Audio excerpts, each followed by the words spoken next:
ẹ jẹ́ á ṣàgbéyẹ̀wò ohun tó fẹ́ ṣẹlẹ̀ sí gbogbo ìràwọ̀ pátá lónìí tí ń ṣọjọ́ Wednesday July 22 ọdún 2026 tá wà nínú ẹ̀ yìí. Mo kí Ọlọ́run bá mo ṣèbà Olódùmarè, ìbà akọ́dá ayé, ìbà aṣẹ̀dá ọ̀run, mo ṣèbà Ọ̀rúnmìlà, àtórí ẹni tí ò sunwọ̀n ṣe, ẹlẹ́rìí ìpín tòun tàyànmọ́, mo júbà ọkùnrin, mo júbà obìnrin, mo kí gbogbo ojú tó ń wò mí níbikíbi tí ẹ ti ń gbọ́ mi káàkiri àgbáńlá ayé. Ẹ̀yin tẹ́ ń wò mí pátá ẹ bá ń share fídíò yìí, ẹ pín kó jẹ́ òró àtàǹfààní fọ́pọ̀ ènìyàn.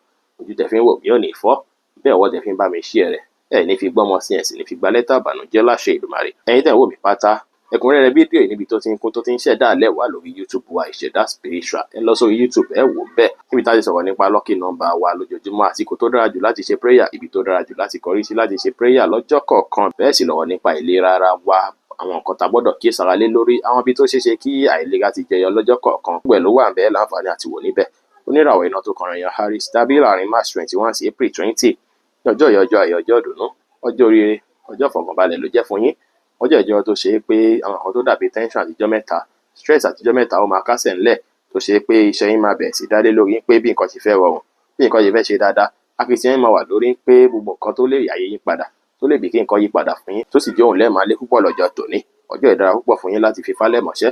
Ní pàtàkì jùlọ tẹ́ bá jí lóòrọ̀, ẹ kọ́kọ́ ronú jinlẹ̀, kẹ́ plan nípa àwọn nǹkan tẹ́ ń fẹ́ fún ìgbésí ayé yín, kẹ́ rò ó jinlẹ̀ nípa nǹkan tẹ́ fẹ́ ṣe láti jẹ́ káyé yín padà, láti jẹ́ kí ìyípadà tẹ́ ń fẹ́ yìí kó dé ní rọ̀rùn. Ọjọ́ ìjọ tó ṣe pé ẹ̀yin fúnra lára yín gan, ẹ máa sense àwọn ìyípadà kọ̀ọ̀kan nínú ìgbésí ayé yín, ẹ máa sense àwọn differences kọ̀ọ̀kan nínú ìgbésí ayé yín. Bẹ́ẹ̀ sì ni lọ́jọ́ ìpúpọ̀ náà yín ó ṣeéṣe kí ẹ fẹ́ ní higher libido. Bákan lọ́jọ́ tòní pàápàá ẹ̀yin tẹ́ jọ́kùnrin, ọjọ́ ìjọ tó ṣe pé ó dára kí ẹ fi wà nílé pẹ̀lú olólùfẹ́ yín, wíwà papọ̀ pẹ̀lú wọn, eléyìí máa bí kí ìbáṣepọ̀ yín kí ó túbọ̀ fìdí múlẹ̀ dáadáa, kó túbọ̀ strong sí dáadáa. Ọjọ́ ìjọ tó ṣe pé ìbáṣepọ̀ yín àti àwọn àna yín ó máa tún wọnú ara dáadáa sí púpọ̀. Bẹ́ẹ̀ sì ni ọjọ́ tòní ó ṣeéṣe kọ́pọ̀lọpọ̀ yín kẹ́rẹ́ àwọn opportunity kan tó ṣe pé wọlé fún yín bí ìfà lọ́jọ́ tòní, tó ṣe pé ẹ sì ráǹfààní tó pọ̀ ńbẹ̀. Ọjọ́ tó dára lọ́jọ́ ìjẹ́ fún yín, iṣẹ́ yín á lọ bó ṣe yẹ kó lọ, kò ní sí wàhálà, kò ní sí dààmú, ìbáṣepọ̀ yín àti olólùfẹ́ yín á dára. Iye owó náà lè wọlé fún yín dáadáa lénìí, ọ̀pọ̀lọpọ̀ owó tó sì máa wọlé, nǹkan tẹ́ wulẹ̀ ṣe wàhálà rẹpẹtẹ fún ni o. Brown jẹ́ kọ́lọ̀ tó dára jù fún yín láti wọ̀ láṣọ lónìí. Aago 5 kù ìṣẹ́jú 10 ní ìrọ̀lẹ́ sí aago 7 kọjá ìṣẹ́jú 14 ní àṣálẹ́ jí àkókò. Èyí tó dára jù fún yín tí ń ṣe lucky hour fún yín lénìí. Nọ́mbà 3 jẹ́ lucky number yín lọ́jọ́ tòní. Aago 1 lóru gànjọ́ sí aago 2 lóru gànjọ́ jí àkókò. Èyí tó dára jù fún yín láti fi ṣe prayer lénìí. Àpá east dára púpọ̀ fún yín láti kọrí sí ṣe prayer ọ̀hún, tó sì ṣe opportunity náà ti bẹ̀ wáyé. Ọ̀pọ̀lọpọ̀ yín lọ́jọ́ tòní lè ra ọyájú pépé, ṣùgbọ́n àwọn míì yóò ṣeéṣe kí ẹ máa kẹ́fì àwọn kan tó jọ mọ́ ibi jẹ̀díjẹ̀dí, bóyá kẹ́ máa yàgbẹ́ burú tàbí kí gbẹ̀yìn fẹ́ lè bákan. Rí dájú pé mú mi dáadáa lọ́jọ́ tòní, rí dájú pé ẹ sì jìnnà sí àwọn risk, bóyá bí à ń bẹ́ ní àjòjì ṣe nǹkan papọ̀ lọ́jọ́ tòní, torí higher risk wà fọ̀pọ̀lọpọ̀ yín láti ní nǹkan tó jọ mọ́ sexually transmitted infection tàbí toilet disease lọ́jọ́ tòní. Kẹ́ kí ìṣọ́ra púpọ̀. Rí dájú pé wà ní ìmọ́tótó, ẹ̀ṣọ́ bí tẹ́ máa tọ̀ sí àbí ṣo sí àbí ẹ̀ṣọ́ blade tẹ́ máa lò àtàwọn nǹkan míì tó lè fa infection. Kẹ́ kí ìṣọ́ra púpọ̀. Oníràwọ̀ ìpè alámọ̀ Taurus tàbí láàrin April 21 sí May 20. Ọjọ́ yìí ọjọ́ ayọ̀, ọjọ́ ìdùnnú, ọjọ́ ire ló jẹ́ fún yín. Ọjọ́ tó ṣe pé púpọ̀ nínú yín, àwọn èèyàn tó lólùfẹ́ yín agúnrégé púpọ̀ oníyín náà sì rèé, ẹ máa fẹ́ máa ṣe nǹkan níṣe pé kí nǹkan náà balance lẹ máa fún gbèsè ayé yín lásìkò yìí, láti rí dájú pé nǹkan yìí ó lọ déédé, nǹkan ò fi síbì kan jù bì kan lọ. Ẹ rí dájú pé lọ́jọ́ tòní ìfẹ́ ní kẹ́ múlò dáadáa. Láwùjọ ẹ fìfẹ́ lò, níbi iṣẹ́ ẹ fìfẹ́ lò, nínú ilé yín gangan ẹ fìfẹ́ lò, ìbáṣepọ̀ yín àti olólùfẹ́ yín á dùn àláre ni. Bá ṣe pé nǹkan kan ti ń wáyé láàrin tẹ́lẹ̀ tó dàbí issue, ó ṣeéṣe kẹ́ rí yanjú lọ́jọ́ tòní o. Látàrí pé ní ìmájọjọ tó ṣe pé ẹ̀yin fúnra lára yín, ó ṣeéṣe kẹ́ mẹ̀bí lẹ́bi, ó sì ṣeéṣe kẹ́ màrí yín náà láre lọ́jọ́ tòní. Tẹ́lẹ̀ sì máa bí kí ẹ fẹ́ wá àtúnṣe sí àárín ẹ̀yin àti àwọn èèyàn tó ṣe pé ẹjọ́ ní issue. Ìbájá ẹ̀yin àtọ̀gá ni tẹ́lẹ̀, ó ṣeéṣe kí issue yín kí ó fẹ́ die down lọ́jọ́ tòní, kí gbogbo àyíká yín gbalẹ̀ fún ìfẹ́ àti ìrọ̀rùn lọ́jọ́ tòní. Gbogbo nǹkan yín á lọ dáadáa tẹ́ bá lè fìfẹ́ ṣe, iṣẹ́ yín á lọ dáadáa, ìbáṣepọ̀ yín àti olólùfẹ́ yín á dára. Ire owó náà lè wọlé fún yín lénìí. Púpọ̀ ọ̀nà yín náà sì rí tẹ́ bá pàdé olólùfẹ́ tuntun lénìí, pàápàá ẹ̀yin tẹ́ jẹ́ single, ó ṣeéṣe kí ìfẹ́ yín kó dọjọ́ alẹ́ kọrin kése. Ìfẹ́ náà sì máa kún fún passion rẹpẹtẹ, tó ṣe pé ẹ máa fẹ́ máa support ara yín, ẹ sì máa fẹ́ máa gbà tìra yín púpọ̀, tó sì jẹ́ pé ẹni tẹ́ bá pàdé lásìkò yóò lè jẹ́ ẹni tó ṣe pọ́lọ́n ti yàn pẹ̀lú yín látòde ọ̀run. Brown jẹ́ kọ́lọ̀ tó dára jù fún yín láti wọ̀ láṣọ lónìí. Aago 7 kọjá ìṣẹ́jú 14 ní àṣálẹ́ sí aago 9 kù ìṣẹ́jú 5 ní àṣálẹ́ jí àkókò. Èyí tó dára jù fún yín tí ń ṣe lucky hour fún yín lénìí. Nọ́mbà 6 jẹ́ lucky number yín lọ́jọ́ tòní. Aago 3 kù ìṣẹ́jú 10 ní òru gànjọ́ sí aago 4 kù ìṣẹ́jú 10 ní ìdájí jí àkókò. Èyí tó dára jù fún yín láti fi ṣe prayer lọ́jọ́ tòní. Àpá south dára púpọ̀ fún yín láti kọrí sí ṣe prayer ọ̀hún. Ìlera ara yín á wá jí pépé, ṣùgbọ́n míì nínú yín ó ṣeéṣe kí ọwọ́ ìbàràdì kó máa ròyìn tàbí ọwọ́ ẹ̀yìn kó máa ròyìn bákan bí ọ̀pẹ́ ẹ̀yìn kó máa ròyìn bákan lọ́jọ́ tòní. Ẹ mú mi dáadáa lọ́jọ́ tòní o. Ìmí nínú yín sì ó ṣeéṣe kí ẹ fẹ́ ní nǹkan tó jọ mọ́ skin rashes, kára fẹ́ máa ja yín jẹ bákan bákan. Ẹ má jẹ oúnjẹ tó ṣe pé wọ́n ti fi chemical preserve ju bó ṣe yẹ lọ. Nǹkan tẹ́ bàjẹ́ rí dájú pé ó fresh dáadáa lọ́jọ́ tòní. Oníràwọ̀ afẹ́fẹ́ aláwàdà Gemini tàbí láàrin May 21 sí June 21, ọjọ́ yìí ọjọ́ ayọ̀ ọjọ́ ìdùnnú, ọjọ́ oríire báyìí òun ló jẹ́ fún yín. Púpọ̀ nínú yín lẹ ti go through a lot of things, àwọn nǹkan tẹ́ ti rí láti fi ijọ́ mẹ́ta, ẹ ti rí àwọn nǹkan bínú, ẹ ti rí àwọn nǹkan tó frustrate yín lọ́tùn lósì yìí, oríṣiríṣi ti ṣẹlẹ̀ láti fi ijọ́ mẹ́ta, ṣùgbọ́n lénìí ó máa yàtọ̀ díẹ̀ o. Ẹ máa calm dáadáa lénìí. Focus yín lásìkò yìí wá jẹ́ lórí pé ọ̀rọ̀ iṣẹ́ yín, ọ̀rọ̀ ìdàgbàsókè yín òun lẹ máa fẹ́ focus lé lórí lásìkò yìí, tó ṣe pé iṣẹ́ ló máa mú lọ́kàn yín ju nǹkan míì lọ. Kò ní sí nǹkan tá wà lọ́kàn yín gbágbágbá tó máa kọjá ọ̀rọ̀ bí ẹ ṣe fẹ́ ṣiṣẹ́. Ẹ fẹ́ rí dájú pé gbogbo nǹkan yín balance. Àwọn nǹkan tó dàbí gbà pé kò tònú gbèsè ayé yẹn máa fẹ́ máa wá àtúnṣe fún, ẹ máa fẹ́ máa wá àtúntò fún lọ́jọ́ tòní. Èyí dára púpọ̀ láti fi introspect, láti fi ronú jinlẹ̀ nípa ọ̀rọ̀ life yín, àwọn ibi tí ó yẹ kí ẹ focus lórí àtàwọn ibi tó yẹ pé ẹ ní láti fà sẹ́yìn díẹ̀ fún, tó ṣe pé ó ṣeéṣe kẹ́ tún láwọn inspiration kan lọ́jọ́ tòní, tó ṣe pé inspiration yìí máa ràn yín lọ́wọ́ láti lè get things yín right, láti lè rí dájú pé gbogbo nǹkan yín lọ bó ṣe yẹ kó lọ. Èyí wá dára láti ṣiṣẹ́ yín ní ṣiṣẹ́ tẹ̀lé. Ẹ gbọ́dọ̀ rush ju bó ṣe yẹ lọ. Akitiyan máa wà fún yín, okun àtagbára máa wà fún yín dáadáa lọ́jọ́ tòní láti fi falẹ̀ mọ́ṣẹ́. Bẹ́ẹ̀ sì ni ọ̀pọ̀ míì nínú yín ó ṣeéṣe kí àìlera kó fẹ́ jẹ lọ́jọ́ tòní, bóyá látara bẹ́ẹ̀ ṣe ń rush ṣiṣẹ́ sí àbí bẹ́ẹ̀ ṣe ń tẹpá mọ́ṣẹ́ sí, tó ṣeéṣe kó lè fẹ́ máa rẹ̀yìn díẹ̀díẹ̀. Tó bá ń rẹ̀yìn díẹ̀díẹ̀ láàrin bẹ́ẹ̀ ṣe ń ṣiṣẹ́, ẹ rí dájú pé ẹ wáyè láti sinmi, torí ìlera ara báyìí òun ni oògùn ọrọ̀. Kẹ́ rí dájú pé ẹ kíyèsára. Ẹ sì ṣọ́ra ṣe pẹ̀lú ọ̀rọ̀ ẹnu yín lásìkò yìí. Ẹ má fẹnu bú yẹn, má fẹnu sọ̀rọ̀ òdì sínú ayé èèyàn lọ́jọ́ tòní. Kẹ́ kíyèsára. Ẹ fẹnu wíre sínú ayé èèyàn ló dára lọ́jọ́ tòní. Iṣẹ́ yín á wá lọ bó ṣe yẹ kó lọ, ìbáṣepọ̀ yín àti olólùfẹ́ yín á dára. Ẹ lè busy púpọ̀ púpọ̀ o, ṣùgbọ́n ẹ rí dájú pé ẹ try best yín. Ẹ má procrastinate, ẹ má sọ iṣẹ́ yín dọ̀la kí ire lè wọlé fún yín dáadáa lọ́jọ́ tòní. Dark grey jẹ́ kọ́lọ̀ tó dára jù fún yín láti wọ̀ láṣọ lónìí. Aago 9 kù ìṣẹ́jú 5 ní àṣálẹ́ sí aago 11 kù ìṣẹ́jú 10 ní àṣálẹ́ jí àkókò. Èyí tó dára jù fún yín tí ń ṣe lucky hour fún yín lénìí. Number 4 jẹ́ lucky number yín lọ́jọ́ tòní. Aago 4 kù ìṣẹ́jú 10 ní òru gànjọ́ sí aago 5 kù ìṣẹ́jú 10 ní ìdájí jí àkókò. Èyí tó dára jù fún yín láti fi ṣe prayer lọ́jọ́ tòní. Apá náà ti dára púpọ̀ fún yín láti kọrí ṣíṣe prayer ọ̀hún, tó sì ṣeéṣe kí ire náà ti bẹ̀ wọlé. Ọjọ́ tòní sì rí ó ṣeéṣe kọ́pọ̀ mí nínú yín kí ìlera ara yín jí pépé. Ìmí nínú yín sì ó ṣeéṣe kí ẹ fẹ́ nìkan tó jọ mọ́ inú rírun tàbí kí inú yín máa kún púpọ̀ lọ́jọ́ tòní. Ọjọ́ tòní ẹ dájú pé ẹ ṣe oúnjẹ jẹ. Ẹ má jẹ oúnjẹ tó ṣe pé ó lè affect health yín rárá lọ́jọ́ tòní. Kẹ́ kíyèsára. Oníràwọ̀ omi agbára cancer tàbí láàrin June 22 sí July 22, ọjọ́ yìí ọjọ́ ayọ̀ ọjọ́ ìdùnnú, ọjọ́ oríire gbà òun ló jẹ́ fún yín. Ọjọ́ tó ṣe pé ọ̀pọ̀ nínú yín ẹ máa rí àwọn àǹfààní kan jẹ. Ọ̀rọ̀ sísọ yín lọ́jọ́ tòní bíi gold ló máa rí. Ohun tẹ́ bá fẹnu wí jáde báyìí, ó ṣeéṣe káwọn èèyàn tẹ́wọ́ gbà sí i. Ó sì ṣeéṣe kọ́pọ̀ míì ní kí ọ̀rọ̀ máa gbé yín nínú láti sọ, tẹ́sí mọ̀ pé ọ̀rọ̀ tẹ́ fẹ́ sọ ó ṣeéṣe kó bí àǹfààní kan tàbí kó dàbí risk kan pé ṣé kí n sọ ṣá àbí kí n má sọ. Nǹkan jẹ́ kí n sọ́ṣẹ́ ní tiẹ̀ máa ṣe fún mi àbẹ́ni yóò ní ìṣe fún mi. Ẹ rí dájú pé ẹ sọ lọ́jọ́ tòní. Ẹ free láti lo ẹnu yín láti fi control rere fúnra yín lọ́jọ́ tòní. Ẹ fẹnu yín béèrè nǹkan tẹ́ bá ń fẹ́ lọ́wọ́ ẹnikẹ́ni lọ́jọ́ tòní. Nǹkan tẹ́ bá fẹnu béèrè lọ́jọ́ tòní, àáyá chance wà pé ó máa fò tẹ̀lú fún yín pé lábájá má worry, àti sign contract fún ẹ, àti ṣe nǹkan báyìí fún ẹ. Mo like bóyá sọ̀rọ̀ yẹn. Ọ̀rọ̀ ẹnu yín báyìí òun ni gold yín lọ́jọ́ tòní. Òun lówó yín lọ́jọ́ tòní, òun sì ní oyin létí àwọn èèyàn lọ́jọ́ tòní. Ẹ rí dájú pé ẹ sọ̀rọ̀, ṣùgbọ́n ẹ má sọ̀rọ̀ àsọjù, ẹ sì má sọ secret yín jáde torí security ara yín. Kẹ́ kíyèsára púpọ̀ púpọ̀. Ọjọ́ tòní á dára púpọ̀, tó ṣe pé máa wà highly creative. Gbogbo ohun tẹ́ bá fọwọ́ bà ládùn, ìtẹ́ bá ń lé lẹ máa bá, tó ṣe pé gbogbo nǹkan tẹ́ bá ń ṣe pátápátá báyìí á máa jọ àwọn èèyàn lójú gidi gan. Bí iná báyìí ló máa rí lójú àwọn èèyàn, tó sì jẹ́ pé púpọ̀ nínú yín lọ́jọ́ tòní ìrọ̀rùn lẹ máa fi lọ́jọ́ tòní, ìfọ̀kànbalẹ̀ àti ìdùnnú lẹ máa fi lọ́jọ́ tòní. Iṣẹ́ yín á lọ sòsé, ìbáṣepọ̀ yín àti olólùfẹ́ yín á dára. Ire owó náà máa wọlé fún yín lénìí. Bright green jẹ́ kọ́lọ̀ tó dára jù fún yín láti wọ̀ láṣọ lónìí. Aago 9 láàárọ̀ sí aago 10 láàárọ̀ jí àkókò. Èyí tó dára jù fún yín tí ń ṣe lucky hour fún yín lénìí. Number 6 jẹ́ lucky number yín lọ́jọ́ tòní. Aago 2 lóru gànjọ́ sí aago 3 òru jí àkókò. Èyí tó dára púpọ̀ fún yín láti fi ṣe prayer lọ́jọ́ tòní.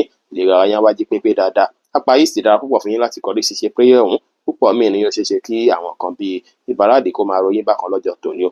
Ìbàràdì lè fẹ́ máa rọ̀pọ̀lọpọ̀ yín. Bẹ́ẹ̀ sì ni ó ṣeéṣe kí spinal cord náà kó fẹ́ máa ṣe bákan lọ́jọ́ tòní. Bákan náà sì rí àwọn kan bíi igbá àyà náà ó lè fẹ́ máa dùn ọ̀pọ̀lọpọ̀ yín. Tẹ́ bá gbé nǹkan tó pọ̀ sọ́kàn, ọkàn yín lè máa sọ kúlúkúlú lọ́jọ́ tòní. Kẹ́ kíyèsára, ẹ má ronú àròjù rárá.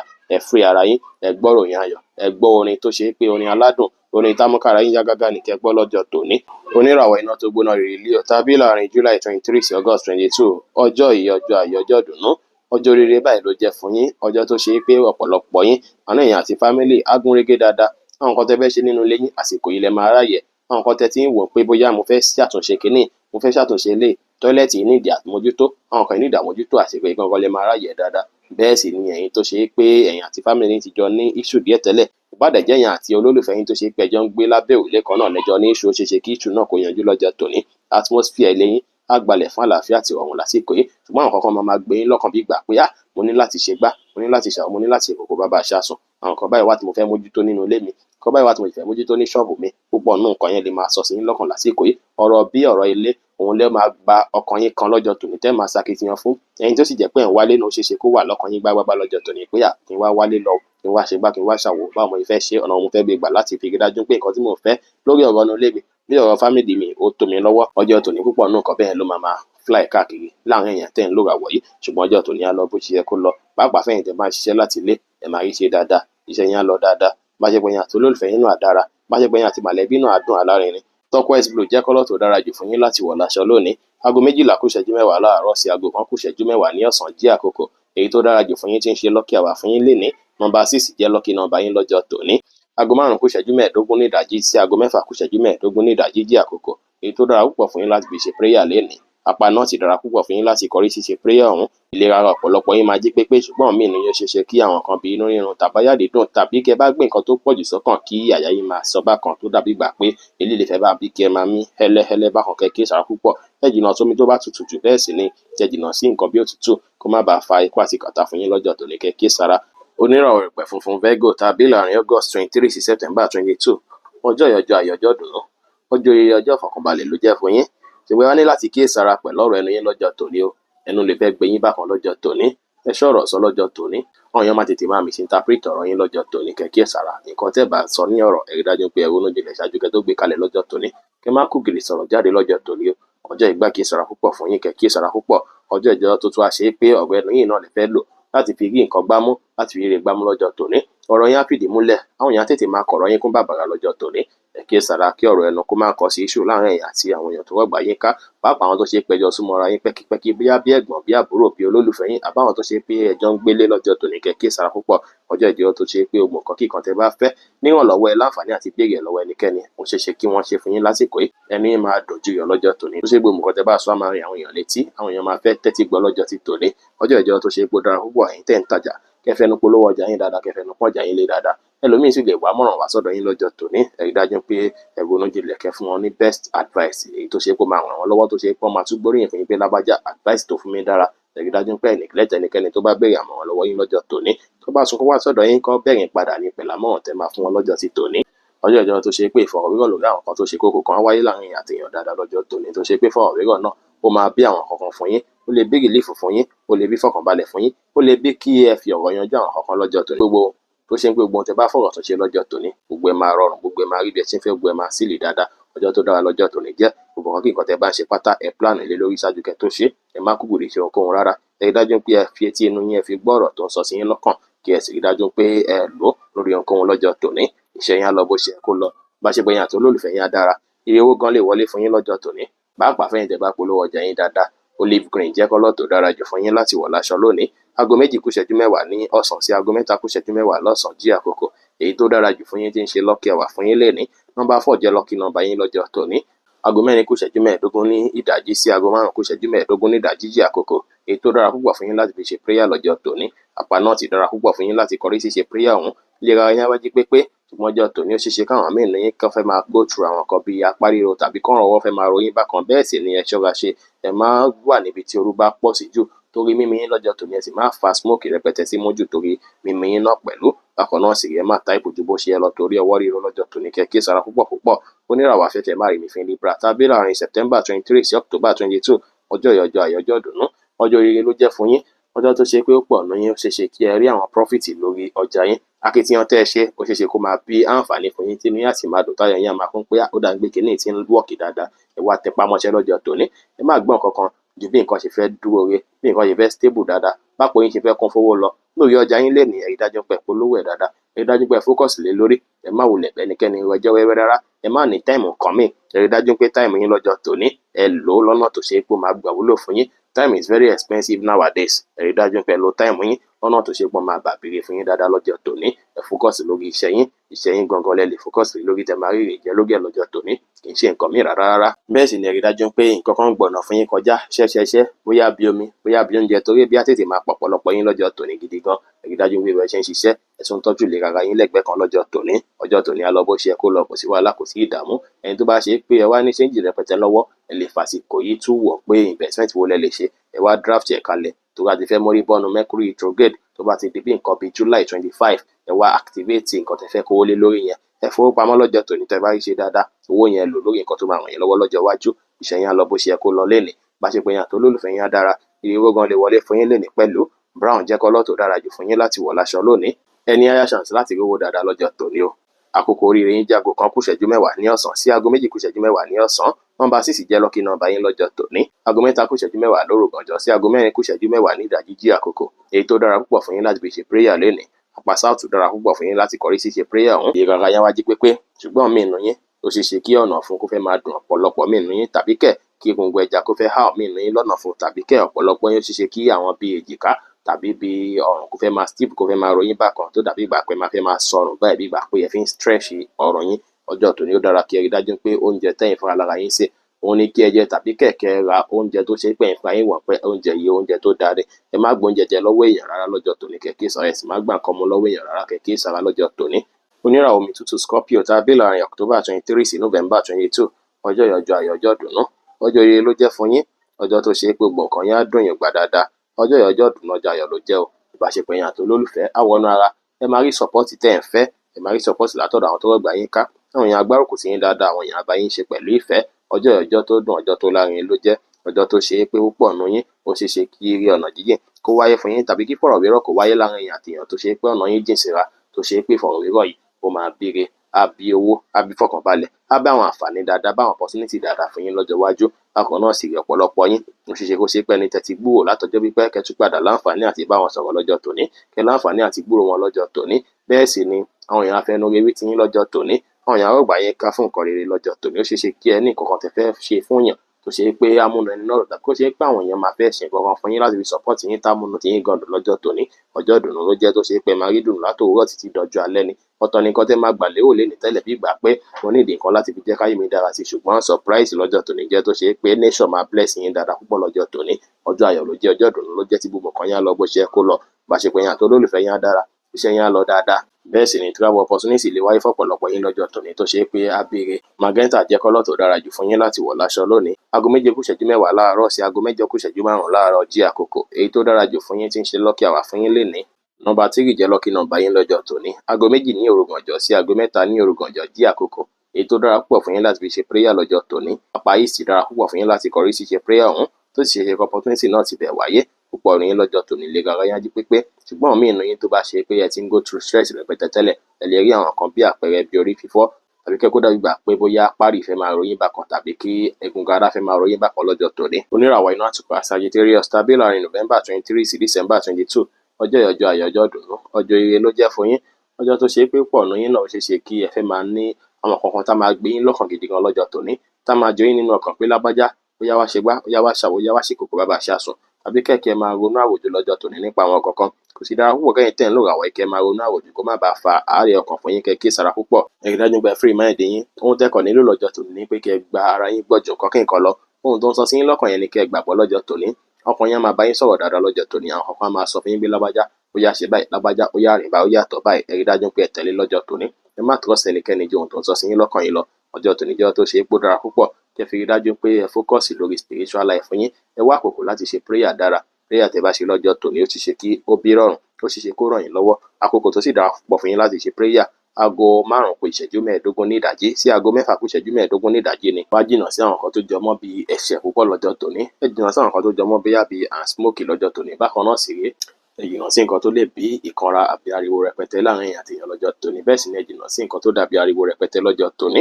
Ọjọ́ tòní ó lédè ló jẹ́. Ẹ fi rí dájú pé ẹ súnmọ́ Ọlọ́run, ẹ fi rí dájú pé ẹ fi ṣe prayer, ẹ fi rí dájú pé ẹ ṣe gbogbo nǹkan tó jọmọ́ spiritual work pátápátá. Ẹ̀ńtẹ́fẹ́ ṣèwádìí onírúurú náà láǹfààní àti kàn sí wa ní WhatsApp 09033897161. Ọjọ́ tòní ọjọ́ tó dára ló jẹ́. Ọjọ́ tó ṣe pé tẹ́ bá mọ̀ ọ́ lò ó ṣe ṣe kí ẹ fi remember àwọn ọmọ látara fífi ẹnu ṣe prayer, látara gbígbọ́rọ̀ sí ọkàn yín lẹ́nu. Ọjọ́ yẹn wá lọ dáadáa. ẹ lo àwọn nǹkan yìí níbi iṣẹ́ kí iṣẹ́ lè lọ dáadáa. Bá ṣe pé ìrìn àjò olólùfẹ́ yín náà dára, ẹ rí dájú pé ẹ jìnnà sí mood swing kó má affect mood olólùfẹ́ yín náà lọ́jọ́ tòní. Iye owó gan lè wọlé fún yín lọ́jọ́ tòní tí ẹ bá ráyè falẹ̀ mọ́ṣẹ́ tẹ̀sí gbóhun tó ń sọ sí yín lọ́kàn tẹ wà careful. White jẹ́ kọ́lọ̀ tó dára púpọ̀ fún yín láti wọ̀ láṣọ lónìí. Aago 8 kù ìṣẹ́jú 5 láàárọ̀ sí aago 10 kọjá ìṣẹ́jú 10 láàárọ̀ jí àkókò èyí tó dára jù fún yín tí ń ṣe lucky hour fún yín lénìí. Number 4 jẹ́ lucky number yín lọ́jọ́ tòní. Aago 5 kù ìṣẹ́jú 15 ní ìdájí sí aago 6 kù ìṣẹ́jú 15 ní ìdájí jí àkókò èyí tó dára jù fún yín láti fi ṣe prayer lọ́jọ́ tòní. Àpá west dára púpọ̀ fún yín láti kọrí ṣíṣe prayer ọ̀hún lè rárá yán wájú pépé dáadáa lọ́jọ́ tòní. Ṣùgbọ́n mi ènìyàn ṣiṣẹ́ kí àwọn àìsàn fẹ́fẹ́fẹ́ bí òtútù bóyá bí ibà kó tètè fẹ́ wọlé sọ́ta yín lára lọ́jọ́ tòní. Pàápàá tẹ bá fàyè gbà kẹ́fọn jẹ yín ju bó ṣe yẹ lọ, rí dájú pé ẹ sùn dáadáa lọ́jọ́ tòní torí mi ìrìn mo lè fẹ́ máa ṣe yín bí ìgbà pé ní fi bẹ́ẹ̀ ní nájì bóyá bí kẹ́kọ̀ọ́ sùn kẹ́sùn lórí fẹ́ máa ṣe lómi pàápàá ẹni tó bá ṣe pé wà nílé. Oníràwọ̀ ìpínlẹ̀ orúkọ Capricorn tàbí láàrin December 23 sí January 19 ọjọ́ ìyọjọ́ ayọ̀jọ́ ìdùnnú ọjọ́ ire ló jẹ́ fún yín. Ọjọ́ tó ṣe é pé support tẹ máa rí látọ̀dọ̀ àwọn èèyàn fún ló lọ lọ́ọ̀kan yìí o, àwọn èèyàn support yín wọ́n á gbárùkù sí yín dáadáa. Má bá yín ṣe dáadáa ẹni dánìkan ṣe lé ayé yín lọ́jọ́ tòní o, ẹ máa rí dùnnú ẹ máa ráyọ̀ láyìíká yín lọ́jọ́ tòní. Ó máa ní nǹkan kan tó ṣe pé ẹ máa ṣe fún àwọn tó ṣe pé ọ̀rọ̀ gbà yín ká tó ṣe pé àwọn náà máa dá padà fún yín tàbí kó ṣe pé wọn máa ṣe nǹkan kan lọ́wọ́ tó ṣe pé àwọn èèyàn máa wá support yín. Ìbàjẹ́nu lílẹ̀ yìí nìkan kan dá wà lọ́jọ́ tòní, ẹ máa ráwọn èèyàn bá ṣe online dáadáa. Ìbàjẹ́ pé bóyá ìta lílẹ̀ wá dúró sí àwọn èèyàn máa yọ̀dọ̀ yín láti wò pé lábájá jájọ sọ̀rọ̀ jájọ ṣe lọ́jọ́ tòní. Àwọn èèyàn fẹ́ bá yín ṣe yín náà fẹ́ bá àwọn èèyàn ṣe dáadáa lọ́jọ́ tòní. Ọjọ́ tó dára lọ́jọ́ tòní jẹ́ kódà èmi nìyí gan lè ní nǹkan tó fẹ́ báyàn ṣe lọ́jọ́ tòní bóyá bí pàtí àbí nǹkan bó ṣe pé yín fúnra lára yín lè máa láwọn nǹkan tẹ́ fẹ́ ṣe lọ́jọ́ tòní táwọn èèyàn máa wá support yín tí wọ́n wá dúró tì yín lọ́jọ́ tòní. Ọjọ́ tó dára láti fi network nǹkan tẹ́ ń ṣe ni ẹ polówó ara yín dáadáa fáwọn èèyàn. Lágbájá mò ń ṣe nǹkan báyọ̀ in case tó bá nídìí ẹ̀ tàmẹ̀dù nǹkan báyìí ni mo tún ń ṣe ẹ lè fi ní kẹfì network business yín dáadáa eré máa wọ̀nyí lọ́wọ́ torí àwọn èèyàn máa gbàgbọ́ nínú yín dáadáa lọ́jọ́ tòní. Bá ṣe pé yín àtàwọn èèyàn á wọnú ara dáadáa lọ́jọ́ tòní kò ní sí wàhálà kò ní sí ìdààmú. Àwọn èèyàn nídìí support yín lọ́jọ́ tòní bẹ́ẹ̀ sì làwọn èèyàn máa tún ká yín kún bàbàrà dáadáa lọ́jọ́ tòní. Ipò yín máa tún lè kàn sí lọ́jọ́ tòní láwùjọ àwọn èèyàn. Iṣẹ́ yẹn á lọ bó ṣe yẹ kó lọ pàápàá yẹn tẹ̀ ń ṣiṣẹ́ tó jọmọ́ teamwork tẹ́ bá iṣẹ́ ní teamwork lọ́jọ́ tòní teamwork yẹn máa béèrè dáadáa. Bá ṣe pé yín àtolólùfẹ́ yín á dára ire owó gan lè wọlé fún yín dáadáa lénìí. Turquoise blue jẹ́ kọ́lọ̀ tó dára jù fún yín láti wọ̀ láṣọ lónìí. Aago 10 kọjá ìṣẹ́jú 10 ní àárọ̀ sí aago 12 kọjá ìṣẹ́jú 15 ní ọ̀sán jí àkókò èyí tó dára jù fún yín tí ń ṣe lucky hour fún yín lénìí. Number 6 jẹ́ lucky number yín lọ́jọ́ tòní. Aago 6 kù ìṣẹ́jú 15 ní ìdájí sí aago 7 kù ìṣẹ́jú 15 láàárọ̀ jí àkókò èyí tó dára púpọ̀ fún yín láti fi ṣe prayer lọ́jọ́ tòní. Àpá south west dára púpọ̀ fún yín láti kọrí ṣíṣe prayer ọ̀hún bẹ́ẹ̀ sì ló ṣe ṣe gẹ́gẹ́ opportunity náà láti ibẹ̀. Ọjọ́ tòní sì rí ó ṣe ṣe kí àwọn kan tó jọ mọ́ bí jẹ̀díjẹ̀dí tàbí òtútù kò fẹ́ máa mú yín bákan lọ́jọ́ tòní pàápàá fẹ́yìn tó ṣe pé ẹ fi bẹ́ẹ̀ tọ́jú ara yín dáadáa tàbí ẹ̀yin tẹ́ bá expose ara yín sótútù ẹ rí dájú pé ẹ sì ṣọ́ oúnjẹ jẹ ẹ má jẹ oúnjẹ tó ṣe pé ó ní ṣúgà ju bó ṣe yẹ lọ lọ́jọ́ tòní kó má bàa affect health yín. Oníràwọ̀ afẹ́fẹ́ oníbínú Aquarius tàbí láàrin January 20 sí February 18 ọjọ́ ìyọjọ́ ayọ̀ ọjọ́ ìdùnnú ọjọ́ ire ló jẹ́ fún yín. Ọjọ́ tó ṣe pé púpọ̀ nù yín a ó ṣeéṣe kí ó ṣe pé ọ̀rọ̀ iṣẹ́ yín báyìí òun ló máa wà lórí yín báyìí kẹ̀kẹ́ tẹ́ máa wọ̀ pé iṣẹ́ mi ìṣàmù fẹ́ mójútó iṣẹ́ mi ìṣàmù fẹ́ gbájúmọ́ ọ̀rọ̀ iṣẹ́ yín báyìí ló máa wà lọ́kàn yín o tó ṣe pé ọ̀pọ̀lọpọ̀ yín ẹ máa tún gòkè sí nídìí iṣẹ́ yín lọ́jọ́ tòní tẹ́ bá ráyè falẹ̀ mọ́ṣẹ́ dáadáa gbogbo agbára yín gbogbo okun yín ẹ pọ̀ ẹ dá sórí ọ̀rọ̀ iṣẹ́ yín pátápátá lọ́jọ́ tòní láti rí dájú pé iṣẹ́ yín lọ bó ṣe yẹ kó lọ. Ẹ ronú jinlẹ̀ nípa àwọn nǹkan tẹ́ tún nílò sí láti jẹ́ kí iṣẹ́ yín dàgbàsókè lásìkò yìí. Iṣẹ́ báyìí ni kẹ́ gbé lérí lọ́jọ́ tòní o. Yàtọ̀ sọ́rọ̀ iṣẹ́ náà sì rèé ó ṣe ṣe kí negotiation wáyé láàrin èèyàn àtàwọn èèyàn lọ́jọ́ tòní tó ṣe pé negotiation náà lè bí opportunity. Ẹni tó ṣe pé ẹ̀ ń wá iṣẹ́ àsìkò yìí ló dára púpọ̀ fún yín láti lọ wá iṣẹ́ o. Ẹni tó ṣe pé tí wàá submit ẹ̀ fọ́ọ̀mù kan síbi kan tẹ́lẹ̀ ó ṣe ṣe kí wọ́n approve ẹ̀ lọ́jọ́ tòní kọ́ ní lágbájá tó bá di Monday wá bẹ̀rẹ̀ iṣẹ́ púpọ̀ ní lọ́jọ́ tòní. Iṣẹ́ yín á lọ bó ṣe yẹ kó lọ ṣùgbọ́n ó ṣe ṣe kí nǹkan pọ̀ lórí yín tẹ́ máa rò lórí ọ̀rọ̀ iṣẹ́ yín pa iṣẹ́ mi tí bá tún ṣe báyìí tí bá tún rí báyìí ó ṣe ṣe kó tún rí báyìí púpọ̀ ní náà sì yẹ wọn máa ṣàkitiyan dáadáa lọ́jọ́ tòní ẹ máa busy púpọ̀ lọ́jọ́ tòní nǹkan máa pọ̀ lọ́rùn yín tẹ́ fẹ́ gbé lọ́jọ́ tòní bẹ́ẹ̀ sì ni ipò yín láwùjọ máa tún tayọ sí àwọn èèyàn á dá yín mọ̀ sí dáadáa lọ́jọ́ tòní tó ṣe gbẹ̀yìn fún alára yín kan ẹ máa fẹ́ máa rìn ẹ máa fẹ́ máa yọ̀rìn ẹ ní fẹ́ stay ẹ ní fẹ́ ìdíwọ́ kankan látọ̀dọ̀ àwọn èèyàn rá lọ́jọ́ tòní. Ọjọ́ tó dára lọ́jọ́ tòní jẹ́ láti fi focus dáadáa lórí iṣẹ́ yín ẹ mú iṣẹ́ yín lọ́kùnkúndùn dáadáa kẹ́ lè rí gbámú lọ́jọ́ tòní iṣẹ́ yín á wá lọ dáadáa bàṣẹ̀pọ̀ yín àti olólùfẹ́ yín á dára ire owó gan lè wọlé fún yín lénìí. Light grey jẹ́ kọ́lọ̀ tó dára jù fún yín láti wọ̀ láṣọ lónìí. Aago 12 kọjá ìṣẹ́jú 15 ní ọ̀sán sí aago 3 kù ìṣẹ́jú 15 ní ọ̀sán jí àkókò èyí tó dára jù fún yín tí ń ṣe lucky hour fún yín lénìí. Number 6 jẹ́ lucky number yín lọ́jọ́ tòní. Aago 6 kù ìṣẹ́jú 15 ní ìdájí sí aago 7 kù ìṣẹ́jú 15 láàárọ̀ jí àkókò èyí tó dára jù fún yín láti fi ṣe prayer lọ́jọ́ tòní. Àpá south west dára púpọ̀ fún yín láti kọrí sí ṣe prayer ọ̀hún bẹ́ẹ̀ sì ló ṣe ṣe kẹrẹ́rẹ́ láti bẹ̀ lè rárá yán wájú pépé ṣùgbọ́n mi ni yóò ṣe ṣe kára fẹ́ máa ròyìn bákan tàbí kẹ̀kẹ́ skin yín kó fẹ́ wá sensitive tó ṣe pé tẹ́fọn bá jẹ yín á lé pàǹpà tí nǹkan bá ha yín lára dàbí ìgbà pọ̀ tún tóbi ju bó ṣe wà lọ. Ọjọ́ tòní rí dájú pé kí ìsara púpọ̀ níràwọ̀ mi tí kì í ro Pisces tàbí láàrin February 19 sí March 20 ọjọ́ yìí ọjọ́ ayọ̀, ọjọ́ ìdùnnú, ọjọ́ oríire ló jẹ́ fún yín, ọjọ́ tí ó ṣe é pé púpọ̀ nínú yín ẹ máa rí ire láti ọ̀nà jíjìn. Ohun tẹ́ sì ń ṣe lọ́wọ́lọ́wọ́ náà, òun náà máa fọhùn rere tó ṣe é pé máa ráǹfààní jẹ́jẹ́ dáadáa. Inú yín á dùn, ayọ̀ yín á kún dáadáa lọ́jọ́ tòní. Gbogbo nǹkan yín á lọ sòsé lọ́jọ́ tòní o. Ẹ máa free dáadáa lọ́jọ́ tòní. Freedom yín gan lẹ́ máa wá lọ́jọ́ tòní. Ẹ máa rá àwọn nǹkan tó ṣe é pé ó lè mú kí nǹkan yín tún kẹnú sí, tó lè mú kí nǹkan yín tún dàgbàsókè sí dáadáa lọ́jọ́ tòní. Ẹ máa dàgbàsókè sí nínú ọgbọ́n, ẹ máa dàgbàsókè sí nínú ìmọ̀ lọ́jọ́ tòní. Àwọn ìmọ̀ kan máa wáyé fún yín tó ṣe pé ó máa wọlé lọ́sàn-án lósì, tẹ́ máa mọ̀ pé mo ti grab kíní, mo sì ní ọ̀nà tí màá gbé gbà. Ẹ máa ní deep philosophical knowledge ní ọjọ́ tòní. Ẹ máa mọ̀ nípa àwọn nǹkan ìjìnlẹ̀ dáadáa lọ́jọ́ tòní tó ṣe pé nǹkan tẹ́ mọ̀ yìí ẹ fi sọ́wọ́ àlàáfíà yín, ó máa ràn yín lọ́wọ́ dáadáa lọ́jọ́ iwájú. Ọjọ́ tòní dára púpọ̀ fún yín láti fi rí dájú pé ẹ wá ìmọ̀, láti fi rí dájú pé ẹ connect pẹ̀lú àwọn èèyàn lọ́nà jíjìn wọn á fẹ́ bá yín ṣe lọ́jọ́ tòní. Ẹ máa opportunity ìrìn àjò ọ̀nà jíjìn lọ́jọ́ tòní tó ṣe pé ìrìn àjò náà ó máa béèrè ẹ̀yin tẹ́sí wà lájò náà, ó ṣeé ṣe kẹ́ ẹ ráǹfààní kan bẹ́ẹ̀ tó ṣe pé ẹ máa fi rí nǹkan kan mú wálé pé Ọlọ́run tẹ̀ ti bá mi ṣe, mo lè lọ lé báyìí, kí n lọ tọ́jú ilé, kí n lọ ṣe dáadáa sí mọ̀lẹ́bí. Ọjọ́ ìlọ́kìdè ló jẹ́ fún yín tó ṣe pé nǹkan tẹ́ bá tún ṣe náà àwọn èèyàn máa fẹ́nu rere wí o, àwọn èèyàn á sọ̀rọ̀ yín ní dáadáa lọ́jọ́ tòní, àwọn èèyàn á gbóríyìn fún yín dáadáa lọ́jọ́ tòní. Ẹ máa dàbí ọmọ tuntun lójú àwọn èèyàn lọ́jọ́ tòní ní gbogbo ìtẹ́ bá ṣe làwọn èèyàn máa like pátápátá lọ́jọ́ tòní. Ẹ wá ṣe jẹ́jẹ́, ẹ má gbéraga ju bó ṣe yẹ lọ, ẹ sì sọ ọ̀rọ̀ sọ náà lọ́jọ́ tòní, ẹ sọ ọ̀rọ̀ sọ lọ́jọ́ tòní, kẹ́ kíyèsára púpọ̀. Tó bá ń gbé yín gẹ́gẹ́, ẹ̀yin náà ẹ fúnra yín ní àpọ́nlé tí ó dára púpọ̀. Ọjọ́ tòní á lọ bó ṣe yẹ kó lọ fún yín o, kò ní sí wàhálà, kò ní sí ìdààmú. Ire wá wọlé, gbogbo nǹkan yín á lọ sòsé, gbogbo nǹkan yín á lọ freely, iṣẹ́ yín á lọ dáadáa, ìbáṣepọ̀ yín àti olólùfẹ́ yín á dára. Bí ìjì jẹ́ kọ́lọ́ tó dára jù fún yín láti wọ̀ láṣọ lónìí. Aago mẹ́ta kù ìṣẹ́jú mẹ́ẹ̀ẹ́dọ́gbọ̀n ní ọ̀sán sí aago 5 kù ìṣẹ́jú mẹ́wàá ní ìrọ̀lẹ́ jí àkókò èyí tó dára jù fún yín tí ń ṣe lucky hour fún yín lénìí. Nọ́mbà 4 jẹ́ lucky number yín lọ́jọ́ tòní. Aago 12 ní òrùgànjọ́ sí aago 1 lórùgànjọ́ jí àkókò èyí tó dára púpọ̀ fún yín láti fi ṣe prayer lọ́jọ́ tòní. Àpàsà tún dára púpọ̀ fún yín láti kọrí sí ṣe prayer ọ̀hún, ó sì dára púpọ̀ kẹ́ wá opportunity láti bẹ̀yẹn náà. Bẹ́ẹ̀ sì nílé ara yín á jí pépé, ṣùgbọ́n mí inú yín ó ṣeé ṣe kí ẹ máa ní lower back pain tàbí kí bàràdì máa ro yín bákan. Bẹ́ẹ̀ sì ló ṣeé ṣe kí ọ̀pọ̀ mí inú yín kẹfẹ́ máa ní leg cramps bákan lọ́jọ́ tòní. Ẹ má wulẹ̀ dúró sójú kan fún ìgbà pípẹ́ ju bó ṣe yẹ lọ. Ẹ rí dájú pé ẹ̀ ń ṣe ń jí bí ẹ ṣe ń jókòó, bí ẹ ṣe ń dúró. Má yẹ pé ẹ máa ti press ibì kan ju bó ṣe yẹ lọ tí bẹ́ẹ̀ yẹn á fẹ́ máa ro yín bákan lọ́jọ́ tòní, kẹ́ kíyèsára. Bí ó ṣe jẹ́ nìyẹn fún gbogbo irúfẹ́ ìràwọ̀ méjìlá tó wà pátá. Ẹ̀yin tẹ́ ń wò mí pátá, ẹ má gbàgbé pé Ọlọ́run Ọba Olódùmarè nìkan lọ́ba tó ní ìmọ̀ jùlọ. Ẹ̀yin tẹ́ fẹ́ ṣèwádìí onírúurú láǹfààní àti kàn sí wa ní WhatsApp 09033897161. Ire gbogbo á jẹ́ tiwa lónìí, lọ́sẹ̀ yìí, lóṣù yìí àti ní gbogbo ọjọ́ ayé wa láṣẹ Èdùmàrè. Ire o.